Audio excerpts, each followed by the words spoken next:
அன்புள்ள மீன ராசி அன்பர்களே வணக்கம். இந்த வார ராசி பலன்.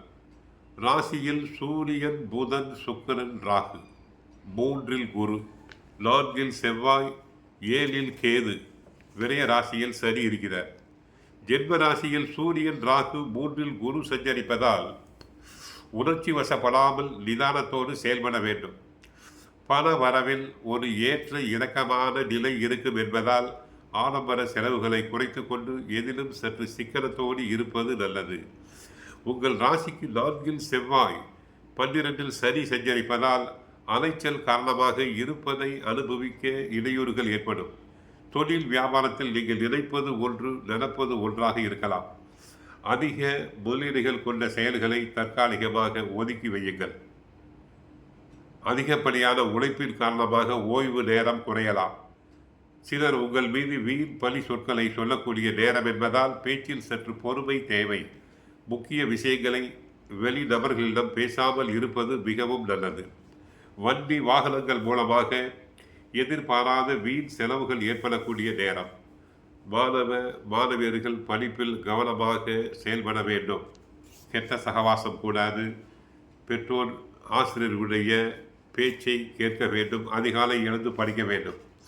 ராசியில் சுக்கிரன், 4இல் செவ்வாய், குரு சுக்கிரன் பரிவர்த்தனை, இவைகள் எல்லாம் ராசிக்கு சிறப்பு செய்யக்கூடிய அமைப்புகள். 2ஆம் இடத்தில் செவ்வாய் 4ஆம் இடத்தில் இருப்பதால் பொருளாதாரம் சிறப்பாக இருக்கும். அதே நேரத்தில் செலவுகளும் அதிகரிக்கும். ராசிக்கு விரைத்தல் புதன் இருப்பதால் பொருளாதார உயர்வு உண்டு. புதிய அனுபவங்கள் கிடைக்கும். பெரியவர்களுடைய ஆலோசனை கை கொடுக்கும். குரு 7வது ராசியையும் 9வது ராசியையும் பார்ப்பது நல்ல அமைப்பு.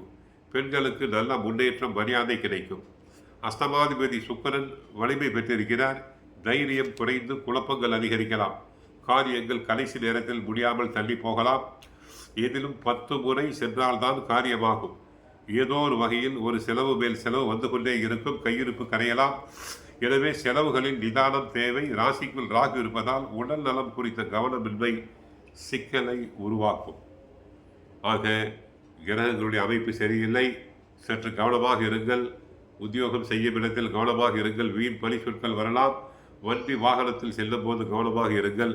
கோவிலுக்கு சென்றால் குரு தட்சிணாமூர்த்தியை வழிபடுங்கள்.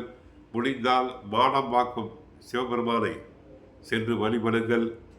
ஏழைகளுக்கு உதவி செய்யுங்கள். பசுமாட்டுக்கு அகத்திக்கீரை வாங்கி கொடுங்கள். கஷ்டங்கள் அனைத்தும் குறைந்து நன்மைகள் பெருகும். வாழ்க வளமுடன். மங்களம் உண்டாகட்டும்.